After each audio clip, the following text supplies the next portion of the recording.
Many women experience violence for a long time before they seek support from a domestic and family violence service or even police. So it's very important that you know that when you do reach out for support that you're not alone, that there is help available for you, and that even though you may feel very isolated and as though you're having to deal with this on your own, in fact there are many services who can support you.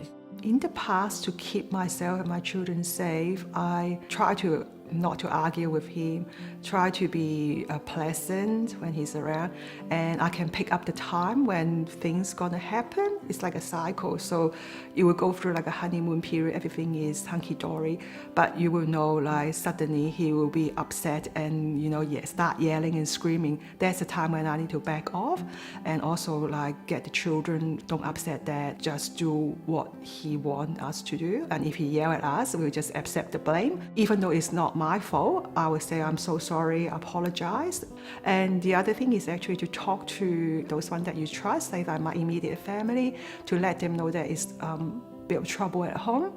As time goes on, I feel more comfortable to say talk to my sister or my mom or one or two close friends, because I figured out that if nobody knows what's going on when things happen, really happen, I've got no one to believe me or support me. So I think it's important to actually start opening up and talk to others. We know that you are the expert in your life, that no one knows your situation better than you do, and we know that you will be already using safety tips that you might have been using to keep yourself and your children safe.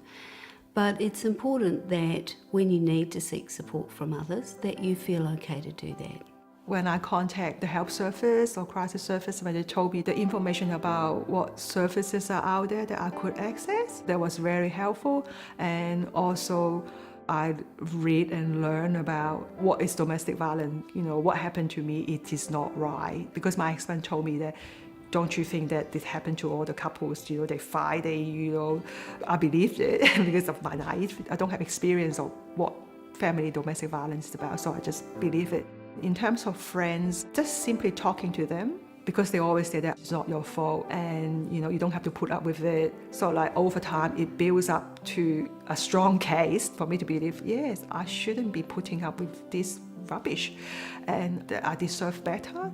For some women, they have time to plan for their safety, and you might want to think about putting some things aside for that time when it's right for you to take that next step. So you may want to put aside a bag that's packed that might have some essential clothing in it for you. It might also have some money if you're able to put some money together before you take that step. It could have some very important documents that you may need once you leave the home. The thing that I need to think of when I'm planning to leave, number one is some cash on hand so I can have, because when I decided to leave, I decided not to take any credit cards, joint accounts, because the bank will disclose where the transaction taking place. Number two is very important is documents. So I make sure that I have my passport and the children's birth certificate and any things that show that I have some sort of residency. I'm a migrant, so I need to prove that I have that residency, and also any student records, my graduating certificate, any personal documents, that legal documents, that's also important, the marriage certificate. I then think about our immediate need, the clothing-wise, and with two children, obviously, nappies, bottles, the pram, all sorts of things that I need to think about, that I need to put some aside. So every now and then I'll probably slip a nappy here, just in that emergency bag and package. Then also to think about who do I contact when things really go wrong. I have an emergency contact number.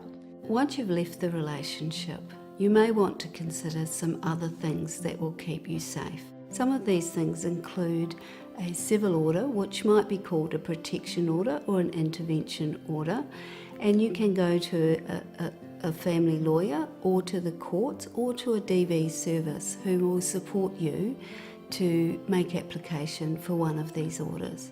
You may want to think about your phone and how accessible you can be by phone. You may want to think about other social media and how you might be accessed, or how your partner or ex-partner might be able to monitor your movements. You might want to make changes to your accounts on social media. What saved me is that phone call to the support services who told me that I don't need a marriage counselor.